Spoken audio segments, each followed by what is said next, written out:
This is Brandy Arnault, brandyarnaultfineart.com. I am looking to prepare for a show that is coming up. So I am going to do some varnishing today.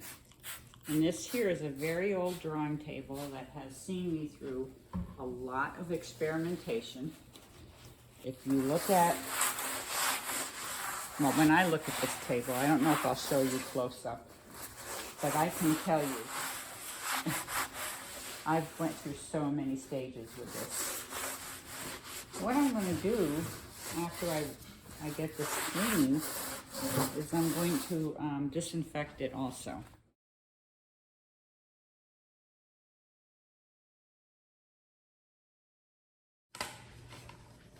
Here is the piglets.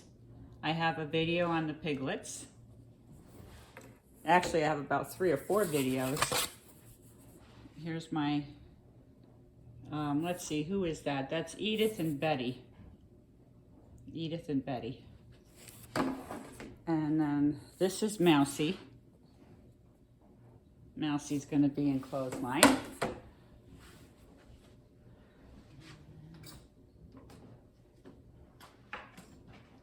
And we have Etna, Cutie Pie, another little piglet. And here's one that's very rowdy. You know, I thought about changing the background on it, and I may, but let me just see how it goes with clothesline. There may be somebody that likes this. There's a wide range of art buyers that go to this show.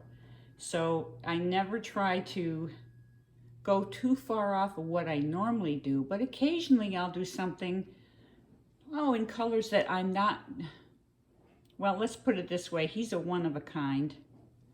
He's a one of a kind. Okay, so here's a few more. This is a piglet, as you can see. I have another piglet. This little guy, he's already got his varnish on. I made him last year. But this one, this little kitty cat, is new for this year.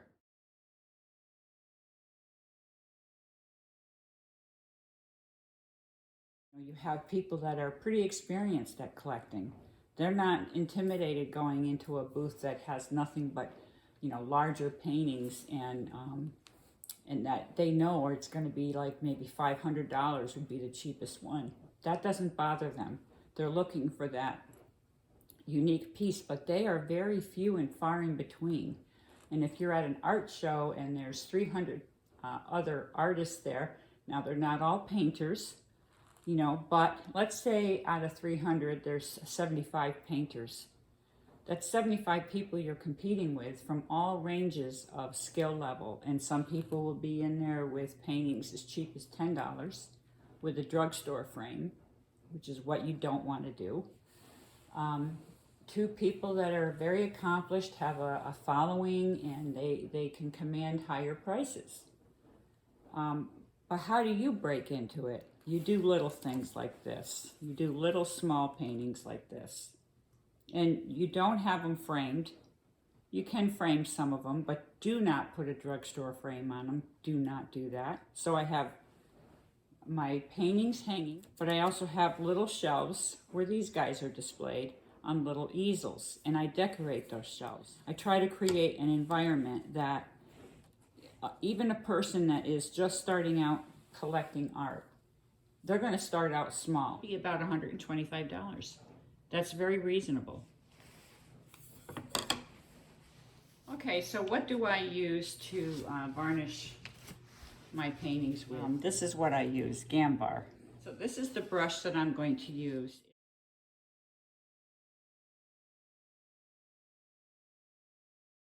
When these are dry, I will begin the framing process to get ready for the show. I am going to wash this bugger right now with soap and water, and it's going to be artist soap, and then it'll go over to Dove soap, and it'll be drying just like a brand new brush when I pick it up again, because I'm going to wash it right now.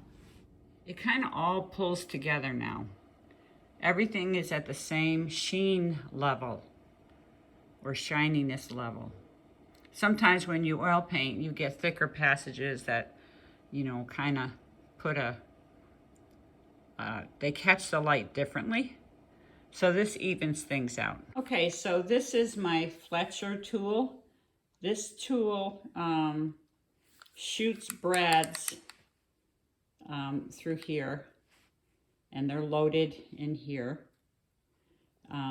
This, you know, this is not something you want to play around with, but it's necessary for attaching, especially a panel to a frame. And these frames are pretty tough. So, you know, some people would, you know, just hammer in these little nails in here. And there's a tool that does that. But I don't do that with these. I kind of lean in a little bit. So I tip it just a little bit and these down a little bit. The idea is nobody gets hurt touching this, to include me. All right, so I've got this done. I'm going to move on and continue framing other pieces, but this is what it looks like framed. And you know, it brings out the painting much more. I've made it a practice to look at each and every painting before I pack it. And if I see anything that needs attention, I do it before I go. And like as I frame these, I'm going to look at the paintings and see, is there any area that, you know, maybe I should touch up? What do I mean by touch up? I don't mean repaint. I mean, is there a scratch? Is there an area that didn't take the paint as well?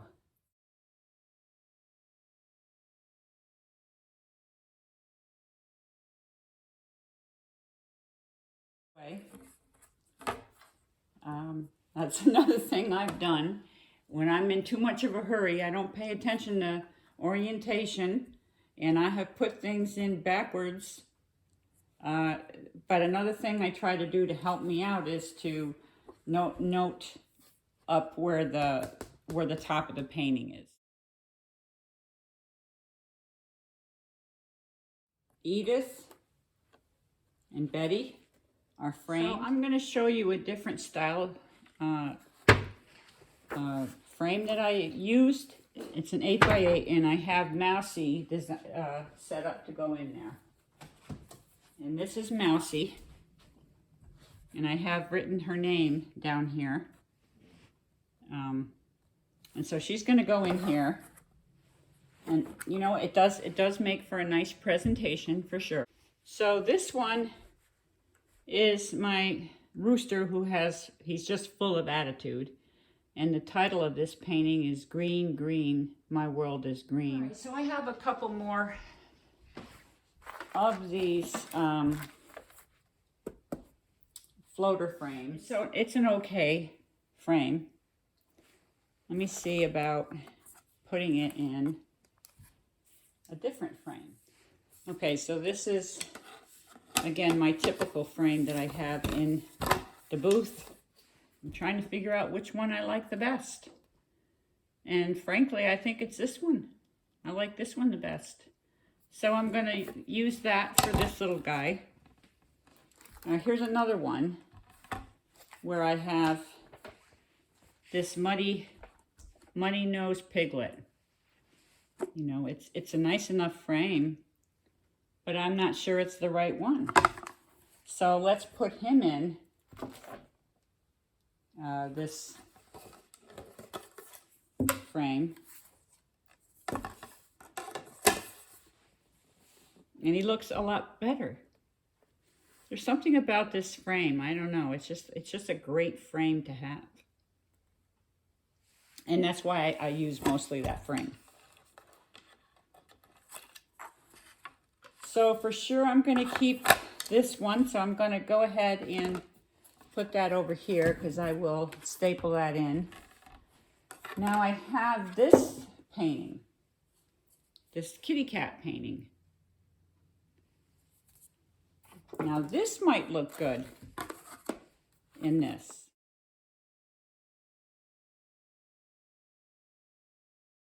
But just for giggles, let's see what this kitty looks like in my regular frame.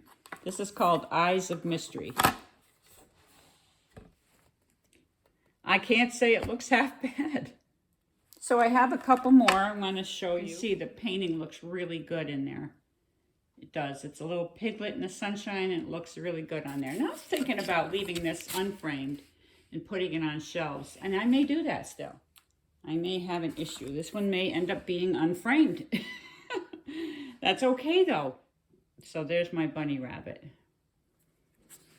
Okay, so I am at the last part of gathering items for Clothesline Show, which, and this could be any outdoor show that's in a tent, or actually any indoor show.